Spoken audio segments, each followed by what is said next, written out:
What's the purpose of adding sprites, animations, sound effects, visual effects, etc. to games? It seems like such a basic question, doesn't it? Yet it took me more than 2 years of developing games to figure out the answer to it. When I was just starting out with game development, I watched YouTube videos that presented an amazing purpose of these elements, and that was to enhance game feel, or game juice. I learned that animations, screen shakes, sound effects, etc. all serve the purpose of making a game feel juicy, and that's the reason why we implement them in games. Or so I used to think. But recently, I realized another arguably more important function of audiovisual elements in games that I wish somebody had told me about sooner, and that's communication. I realized this after reading the book A Game Design Vocabulary by Anna Anthropy and Naomi Clark, which helped me understand that audiovisual elements serve two main functions in video games, communicative and decorative. The former refers to the responsibility of graphics and sounds to convey the rules of the game to the player. Under the hood, a player character moving around is just a position variable changing its value. Hence, we need a sprite to communicate the character's position to the player. Furthermore, depending upon whether the character has legs or wheels, we can convey the idea of what that character is and how it is moving. So that's an example of the communicative purpose.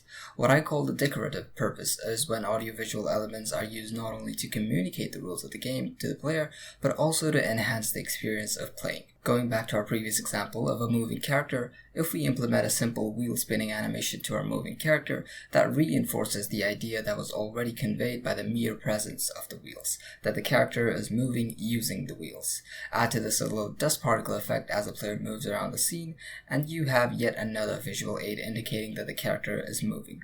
Another way to refer to this is simply game juice. After learning about these two functions, my biggest realization was that communication comes first. Yes, a game can feel very lackluster without proper decoration. However, ignoring communication can lead to a worse fate, leaving the player in the dark. Let's analyze the Vlambeer game Super Crate Box to really hammer home this point.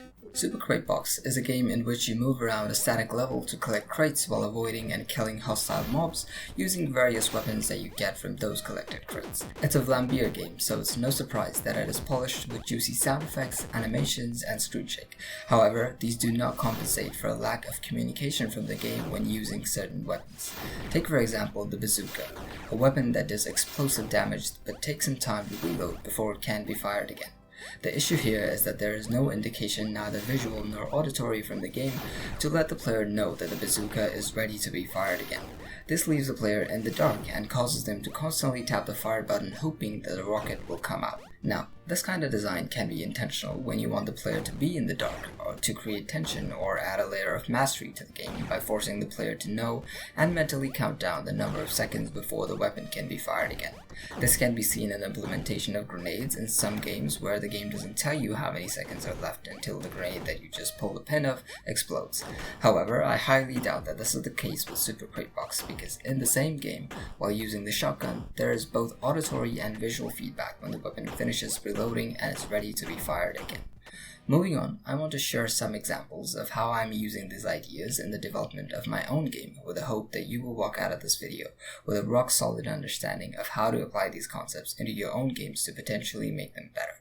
This is a project that I'm currently working on where the main mechanic is recoil. You control a robot that can move, jump, and shoot to kill enemies that, upon touching you, take away each one of those abilities one by one, eventually incapacitating the robot entirely.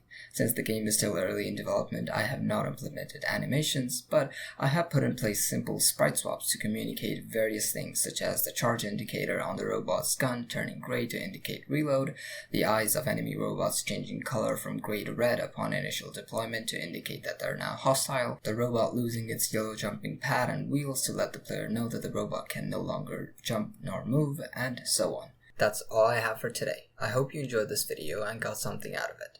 This has been Cupid. I'll see you in the next one.